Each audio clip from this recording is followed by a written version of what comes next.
with ISIS, as you know. Critics accusing the administration of not having a clear way forward for beating the terror group.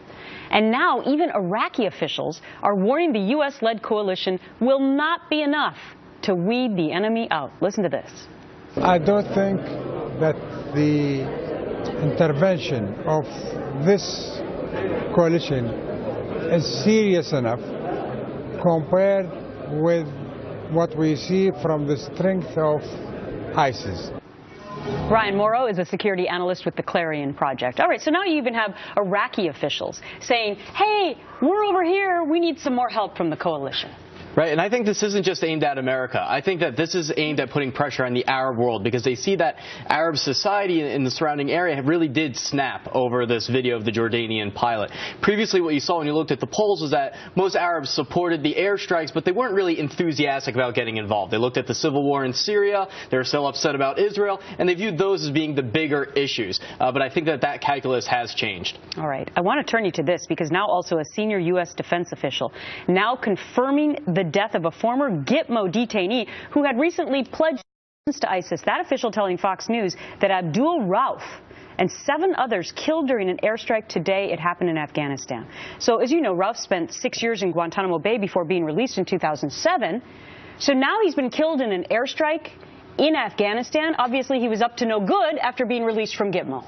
And it should have been completely predictable. The worst thing that you can do is release these people where you can't control them. So anyone could have seen this coming. But this is also part of a bigger trend that's really very frightening, because before you had ISIS kind of taking away support from Al-Qaeda. They were competing back and forth. Now you see that's crossed over. They're now taking support away from the Taliban, and it's spreading into Afghanistan and Pakistan. So what we've talked about for a long time about whether Afghanistan would follow in the footsteps of what we saw in Iraq, that's starting to happen right now.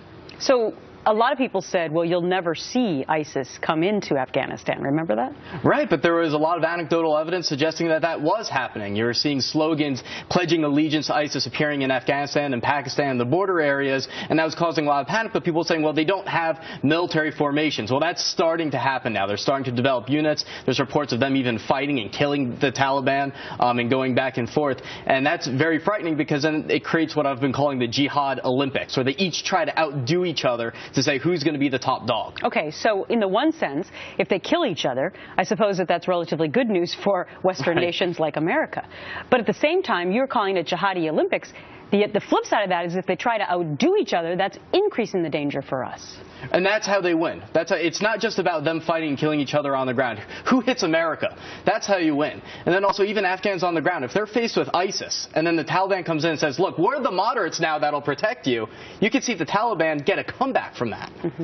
Where do you stand on how we actually defeat ISIS? Well, first of all, you obviously have to identify the ideology. It's important to say that you're at war with Islamism, where they combine mosque and state. That overall ideology, not just because you need to identify your enemies. You need to be able to identify your friends. And our friends in the Muslim world use terminology like that. They don't see it as offensive or Islamophobic to use it. So you need to separate it that way. And then you need to come up with creative ideas in order to beat the ideology. So, for example, you were talking about the 2016 campaign. When ISIS is out there pushing out their propaganda, we should be responding immediately with well-produced videos and going to the airwaves in the Arab world and really engaging in that political warfare. Interesting, because I'm sure, at least I don't know about that actually happening. So we'll have to wait and see if we get on the ball with that. All right, Brian Mauro, thank you for your thoughts. Thank you.